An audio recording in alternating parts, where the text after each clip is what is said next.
पर क्यों मम्मा, मैं क्यों नहीं जा सकती? पिछली बार दी भी तो गई थी, देन व्हाई नॉट मी? 5,000 रुपये पिकनिक के, मजाक है क्या बेटा? पैसे कोई पेड़ पर नहीं उगते। और पिकनिक पर कहाँ लेकर जा रहे वो लोग? शहर से 20 किलोमीटर दूर। ये क्या बात हुई मम्मा? दी को तो गेम जोन में ले जाया गया था, फिर भी वो गई थी। उनका लंच भी आपने पैक किया था, भूल गई क्या? सिमरन और पारो की आवाज लगातार कमरे से आती सुनकर मृदुल कमरे में आता है। सुबह सुबह क्या हो जाता है तुम्हें पारो? मैं भाई साहब के साथ बैठा हुआ था, इतनी जोर की आवाज आ रही थी, मुझे कमरे में आना पड़ा। इस घर में कोई काम की बात कर सकता है कि नहीं? आपकी बेटी पिकनिक पर जाना चाहती है और उसके लिए मुझसे पूरे 5,000 रुपये मांग रही है। 5,000? पिकनिक कब है बेटा? इसी संडे को पापा, आप ही बताओ। सारे बच्चे पिकनिक पर जाएंगे और मैं घर पर बैठी रहूंगी, अच्छा लगेगा क्या? वापस लौटकर सभी मुझे पिकनिक की कहानियां सुनाएंगे और मुझे जलाएंगे। देख बेटा, ऐसे भी पिकनिक पर ले जाकर वो लोग तुझे बोर ही करेंगे, और 20 किलोमीटर दूर जाकर पूरी सब्जी और एक टॉफी खाकर लौटने से अच्छा है मैं तुझे रविवार को पिक्चर देखने लेकर जाऊंगा। मृदुल पारो को इशारा करके सिमरन को गले लगा लेता है और वो खर्चा जो 5,000 का था 800 रुपये में निपट जाता है। मृदुल घर का छोटा बेटा था और अपने बड़े भाई सुभाष और उसके परिवार के साथ रहता था। यूं तो घर का बंटवारा नहीं हुआ था, पर सबसे ज्यादा बड़ा हिस्सा सुभाष ही इस्तेमाल करता था, क्योंकि उसके बच्चे बड़े थे और वो घर का बड़ा था। अरे और कितना वक्त लगेगा? दुकान निकलना है मुझे। घर में बैठे बैठे पैसे आ रहे तो काम नहीं हो रहा किसी से। अनु के मिड सेम के एग्जाम से पारो, मैं तो उसके बाद पैक के लिए जा रही हूँ। अपने जीजी को अच्छे से नाश्ता बनाकर दे देना, और हाँ, अनु का टिफिन और गौतम का टिफिन भी पैक कर देना। हाँ, आप फिक्र मत कीजिए भाभी, बच्चों के लिए तो मैं हूँ। आप जाकर अनु के एग्जाम की तैयारी करवाइए। गीतांजलि जाकर अपनी बेटी अनु के पैक किए हुए बैग को ही 2-3 बार फिर से चेक करने लगती है। और यहाँ पारो पर भी सभी के नाश्ते के साथ 4 बच्चों के टिफिन बनाने का भी प्रेशर था। फटाफट से नाश्ता तैयार कर पारो टेबल पर लगाती है। फिर से आलू परवल की सब्जी? मम्मी, आपको पता है मुझे परवल पसंद नहीं है। पर बेटा, ताऊ जी को तो पसंद है ना, ताऊ जी के लिए बनाई है मैंने। अब हर एक के लिए अलग अलग खाना बनाना ज्वाइंट फैमिली के परिवार में पॉसिबल नहीं है बेटा। अब जल्दी से गुड बाय की तरह नाश्ता करो और टिफिन लेकर स्कूल के लिए निकलो, चलो। चारों बच्चे नाश्ता कर रेडी हो जाते हैं। पारो चारों को टिफिन पकड़ाती है। ये क्या मम्मी, फिर से आलू के पराठे? मुझे नहीं खाने। ये पकड़ो टिफिन आप। अरे मेरा बेटा नाराज क्यों होता है? ये पकड़ 100 रुपए, कैंटीन में से कुछ खा लेना बस। ये अच्छा है माँ, भैया के लिए 100 रुपये और मेरे लिए कुछ नहीं। अरे ले, तू भी पकड़ 100 रुपये, अब तो ठीक है। अपनी ताई को बच्चों को पैसे देते देख सिमरन और करण उनका मुंह देखने लगते हैं। अपने पर्स से 10-10 रुपए निकालकर गीतांजलि उनके हाथ में रख देती है। सिर्फ 10 रुपए? 10 रुपये में क्या आता है ताई जी? ऐसा नहीं बोलती बेटा। पर भैया और दीदी को तो 100 रुपए मिले मम्मा। क्योंकि वो बड़े हैं ना। चलो अब जाओ, जल्दी से बैग उठाओ और स्कूल के लिए निकलो। इसी तरह दिन बीतते गए और इसी भेदभाव के साथ गीतांजलि और पारो के बच्चे बड़े हो रहे थे। भैया आप आइए। अपने बड़े भाई को देखते ही मृदुल गल्ला छोड़ देता है और अपने बड़े भाई को कुर्सी देकर वहां बिठा देता है। हिसाब की कॉपी और एक पेन देना मुझे। मृदुल कॉपी और पेन लेकर अपने भाई के हाथ में पकड़ाता है और वहीं खड़ा हो जाता है। अरे भाई, जगह तो छोड़, मेरे सर पर आकर क्यों खड़ा हो गया तू? क्या बात हो गई? बात तो कुछ नहीं हुई भैया, वो मैं कह रहा था कि करण MBA की बात कर रहा है, कुछ 18-20 लाख रुपए लगेंगे। तो लगा दो 18-20 लाख रुपए, फिर मिलेगी 20,000 की नौकरी, जिसके लिए उसे 16 से 18 घंटे काम करना पड़ेगा। प्रेम ने की ना इंजीनियरिंग, क्या फायदा हुआ? 20-25 हजार की नौकरी से घर चलता है क्या? सीजन के वक्त इतने पैसे हमारे स्टाफ सिर्फ कमीशन के उठा लेते हैं। मैंने तो बोल दिया, भाई हो गई तेरी पढ़ाई, हो गई नौकरी, अब वापस घर आ जा। प्रेम लौट ही रहा है, उसके साथ उसका छोटा भाई भी दुकान संभालेगा।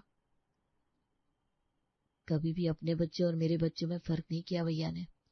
मृदुल बड़ा खुश हो जाता है और इस बारे में घर आकर सभी को बताता है। पापा, पर भैया बाहर पढ़ने गए थे, उन्होंने बाहर की लाइफ देखी, 4 साल पढ़ाई की, 2 साल जॉब किया, उसके बाद जब वो सक्सेसफुल नहीं हो पाए तब वापस आ रहे हैं। और यहाँ करण को 12th के बाद ही बाहर जाना था, पर तब भी ताऊ जी ने मना कर दिया और अब दुकान पर बैठ जाए। ये क्या बात हुई? देख पारो, अगर भैया चाहते तो प्रेम को बुलाकर सीधा दुकान पर बिठा देते और करण का पत्ता ही काट देते, पर उन्होंने ऐसा नहीं किया। उन्हें सब कुछ बराबर में बांटना है। उन्होंने कभी अपने बच्चे और हमारे बच्चों में फर्क किया ही नहीं। पर तुम्हारे बच्चों के दिमाग में ये नेगेटिव बातें कैसे भर गई पता नहीं। शुरुआत से ही जैसा मृदुल कहता था वैसा ही पारो करती थी। इस बार भी अपने बेटे को मनाने के लिए उसके पास चली जाती है। पता नहीं कब तक हमें। ठीक है मम्मी, लक्ष्य तो कमाना ही है ना, कैसे भी कमाया जाए। मैं दुकान में बैठने को तैयार हूँ। करण और प्रेम साथ ही दुकान जाने के लिए तैयार हो जाते हैं। दोनों की माएं उन्हें दही शक्कर खिलाती है। बस अब मैं तो गंगा नहा गया, अब करण दुकान संभालेगा और मैं आराम करूंगा। दोनों भाई दुकान पहुंचते हैं और गल्ले पर जाकर सीधा प्रेम बैठ जाता है। करण, तू तो दुकान पर आता रहता है, किस कस्टमर को क्या दिखाना है, कौन सा स्टॉक कहाँ है, ये तो तुझे ही बेटर पता होगा। अब हम दोनों काम पर लग जाएंगे तो गल्ले को कौन संभालेंगे, दुकान के स्टाफ क्या। मैं यहाँ कैश काटता हूँ, तो कस्टमर देख। पहले जिस गल्ले पर सुभाष बैठता था, आज उस गल्ले पर उसका बेटा जम गया और ये नेपोटिज्म कुछ इस तरह प्रेम की लाइफ में दस्तक दे चुका था। धीरे धीरे दिन बीतते जाते हैं। अनु और सिमरन की शादी हो जाती है। अब तो तेरी दोनों बहनें विदा हो गई बेटा, अब जल्दी से तू भी शादी कर ले। कितने दिन से मैंने तेरे लिए लड़की देख कर रखी है। अरे मम्मी, अकाउंट में उस हिसाब से पैसे भी तो होने चाहिए थे। अब है, मेरा मतलब है, अब तुम और चाची भी तो रसोई से फ्री होना चाहती हो तो कर दो मेरी शादी। प्रेम की शादी रुचि से होती है और बहू बनकर रुचि प्रेम के घर आती है। जैसे सास ससुर और पति थे वैसे ही रुचि भी निकलती है। अपनी पहली रसोई के लिए रुचि रसोई में जाती है, जहां उसकी मदद करने पारो भी पहुंच जाती है।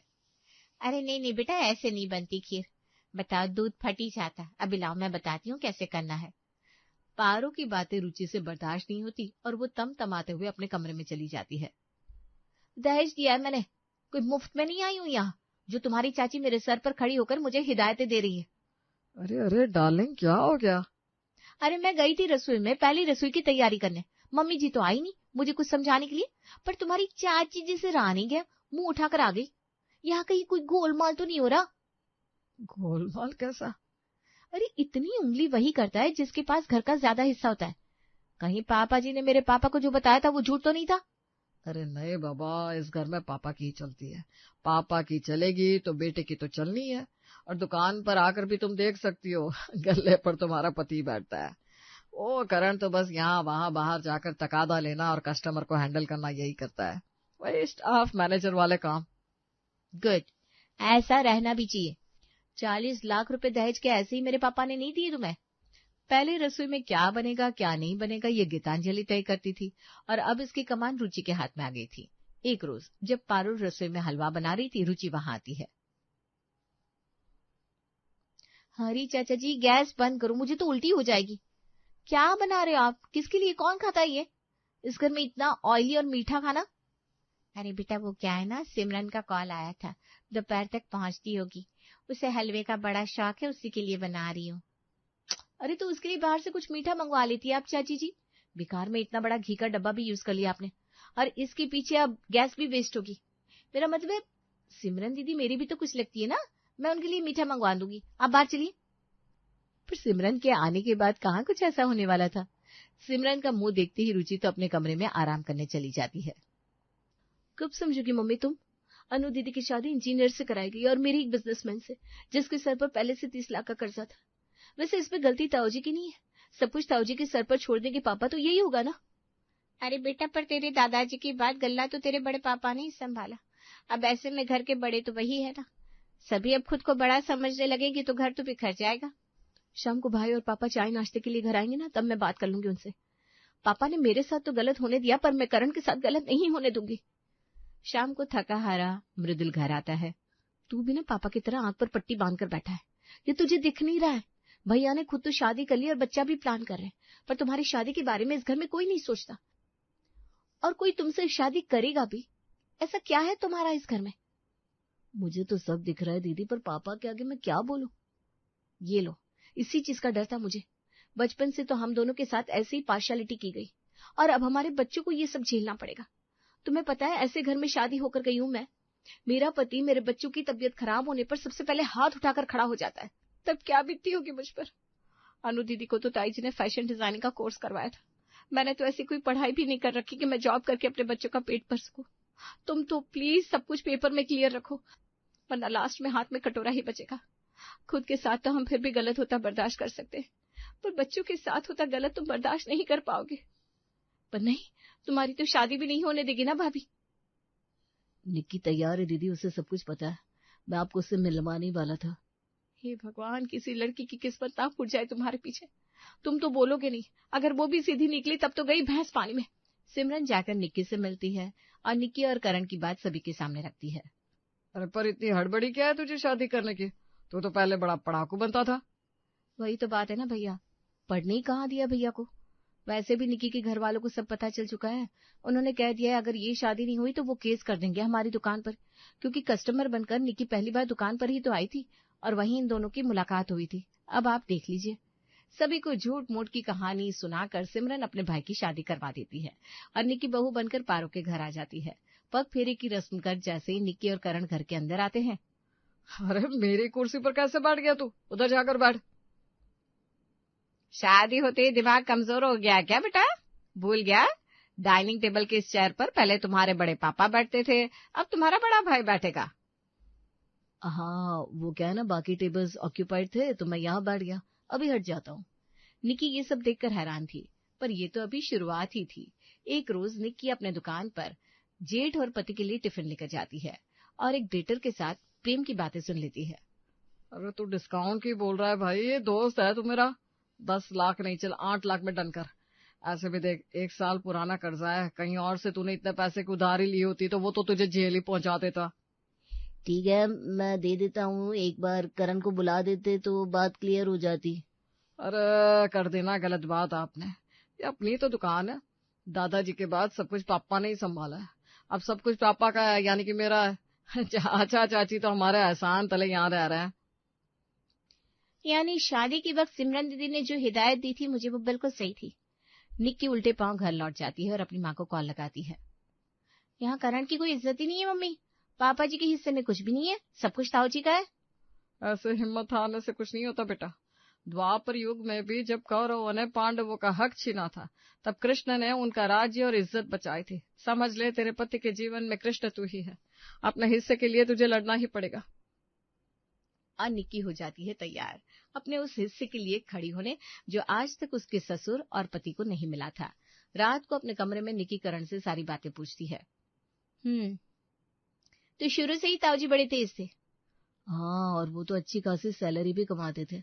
नौकरी लगते ही ताऊजी शहर से बाहर चले गए थे, तब पापा ही यहाँ रहते थे। दादा दादी का ख्याल रखना, दुकान को इस मकाम तक लाना, बहुत कुछ किया है उन्होंने। वैसे नौकरी तो पापा को भी लगी थी, पर उन्होंने की नहीं, क्योंकि वो दादा दादी को अकेले छोड़ना नहीं चाहते थे।